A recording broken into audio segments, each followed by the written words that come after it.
मुश्किलात से लड़ने के लिए जो सकत चाहिए उसका ताल्लुक हमारी रूह से ज़्यादा है, हमारी स्पिरिचुअल बीइंग से ज़्यादा है।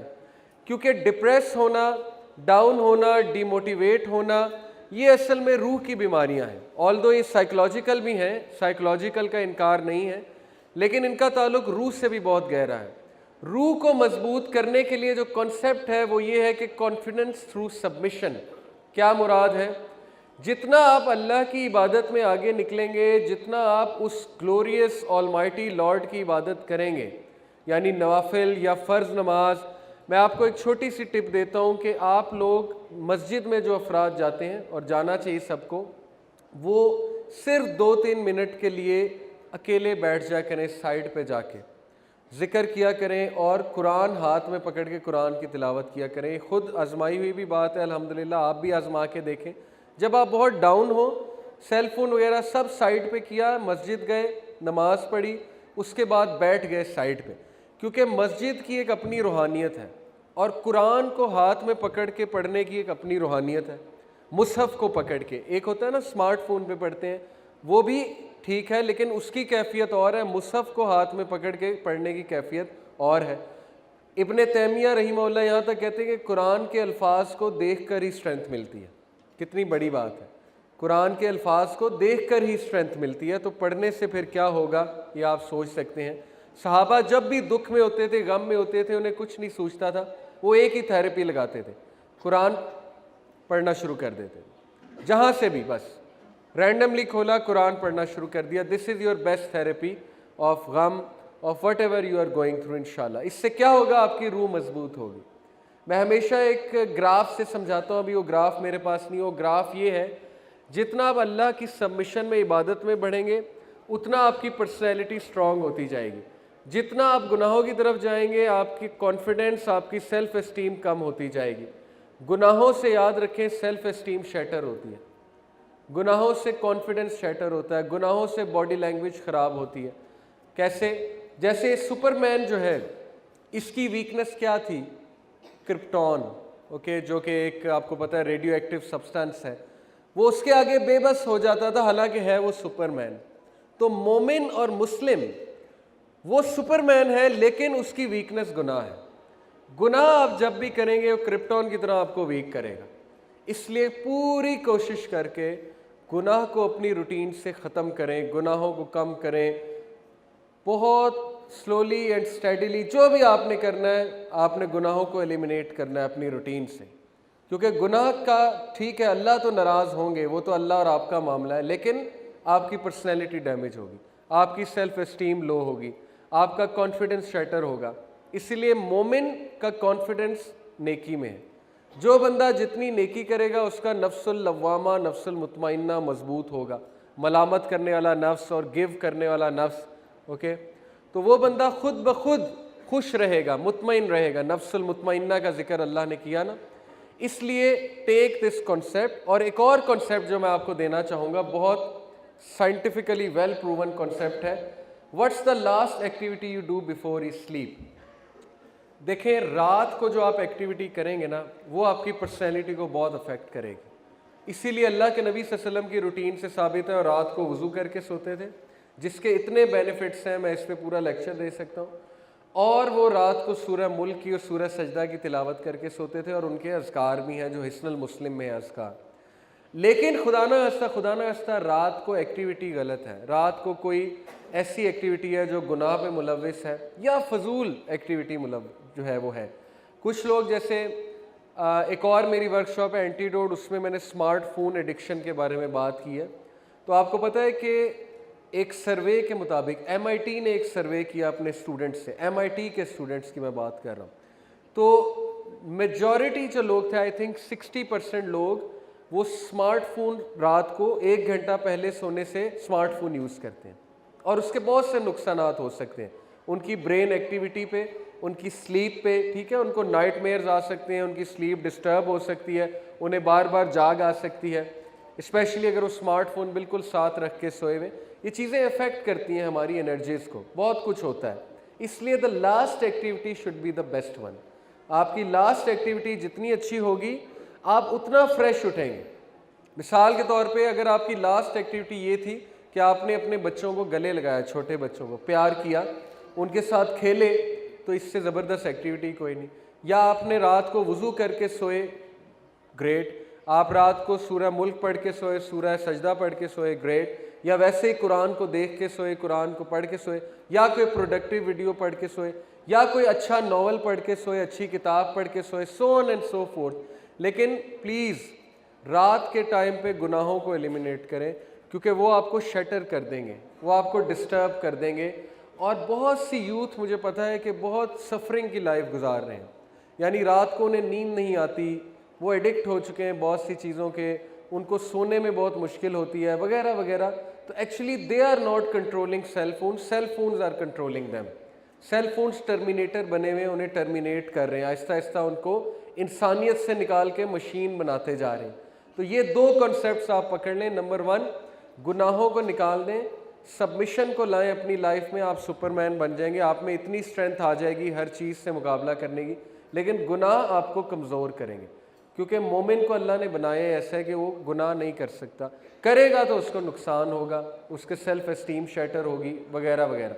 दूसरा, रात की एक्टिविटी देख लें अपनी, ओके, बहुत ज़रूरी है। प्रोडक्टिव एक्टिविटीज़ को लें, सिंपल एज दैट। हैबिट्स को चूज़ करें, हैबिट्स को बदलना शुरू कर दें। 40 दिन लगेंगे आपको एक चीज़ की हैबिट बनाने में, ओके, साइकोलॉजिकली प्रूवन है। Okay, moving on. सेकंड जो हथियार है जो आपके इसमें कॉम्बैट किट में होना चाहिए, एक तो मैंने बताया ना, attitude. It all starts from your own attitude, आपका रवैया, आपकी सोच।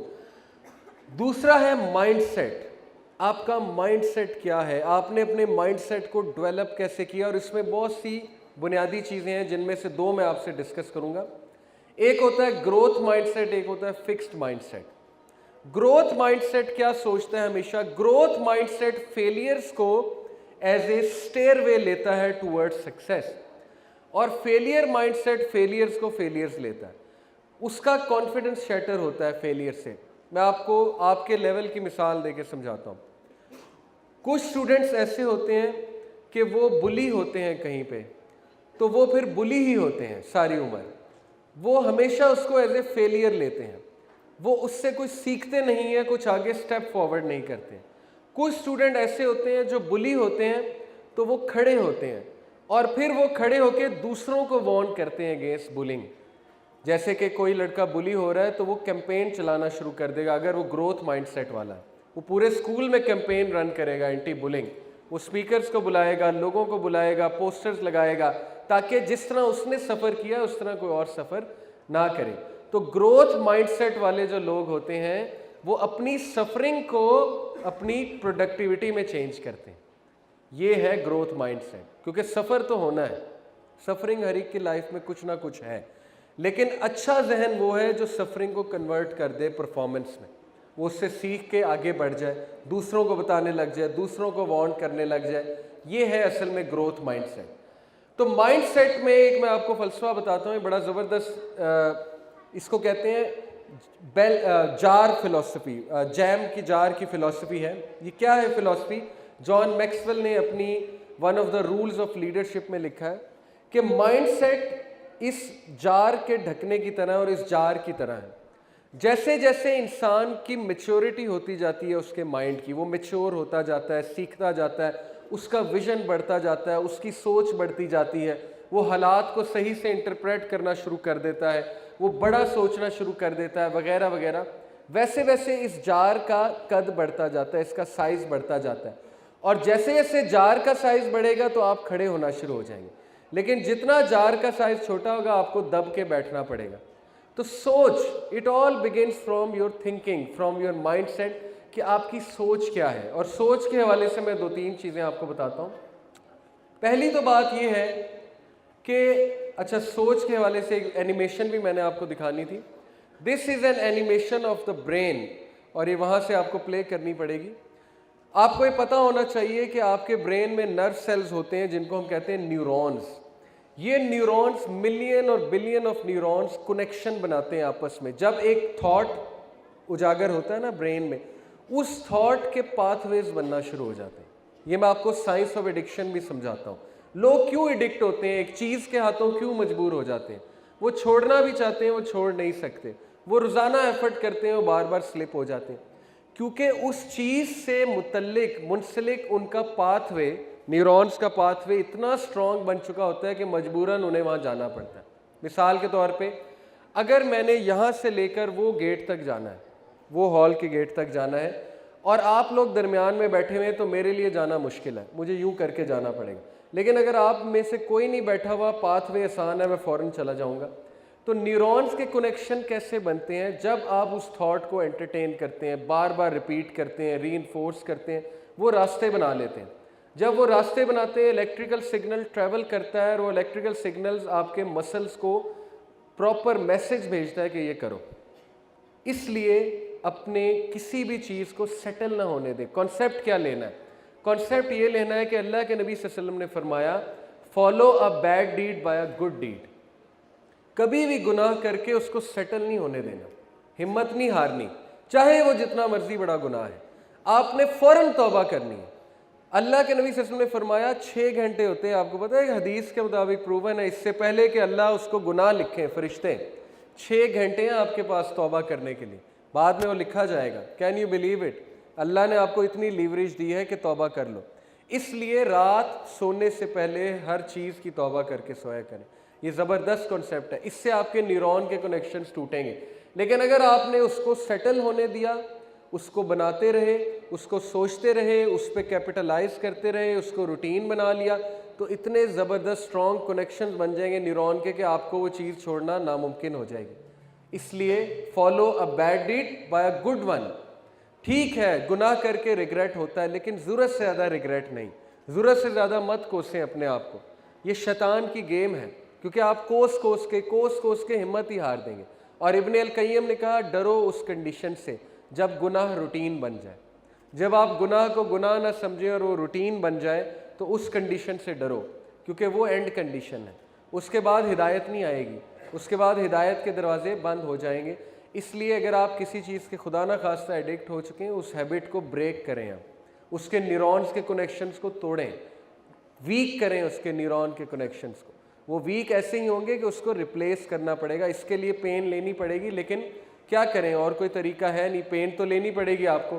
कुछ देर आपको लिटरली किसी को कहना पड़ेगा मुझे रोक दो, यानी कि मेरी ये चीज़ ले लो, मेरे से छीन लो।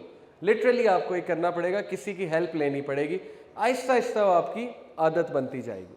Okay, wrong mindset. इससे पहले कि मैं आपको माइंडसेट बताऊं, कुछ रॉन्ग माइंडसेट्स हम डिस्कस करते हैं। लोग ठोकर क्यों खाते हैं ज़िंदगी में? क्योंकि उनकी सोच ही गलत होती है। Number 1 judgemental mindset, number 2 materialistic mindset, number 3 एक बबल में रहने वाला माइंडसेट, जो हमारी यूथ का माइंडसेट है।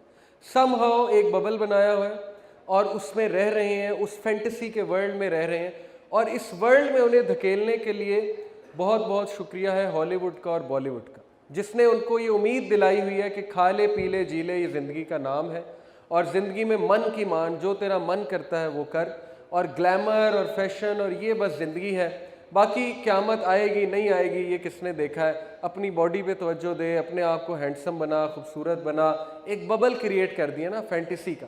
हालांकि ठीक है, अपने आप को संवारने में कोई हर्ज नहीं, पैसे कमाने में कोई हर्ज नहीं, लेकिन you know what I am trying to say, कि जब उन्होंने ज़िंदगी ये प्रूव कर दी कि खा ले पी ले जी ले ये ज़िंदगी का नाम है, तो फिर ऐसी यूथ जो है वो क्यों कर कोई जिम्मेदारी लेगी। फिर उनकी पूरी कोशिश ये होगी कि जितना एंजॉय कर सकते हैं लाइफ को, उतना हम अपने फुल पोटेंशियल पे जाके एंजॉय करें। तो ये माइंडसेट ही गलत बन गया यूथ का। अब जब माइंडसेट ही है तो जिम्मेदारियां कबूल नहीं करेंगे वो।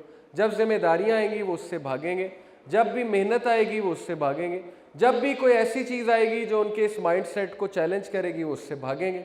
That explains it all.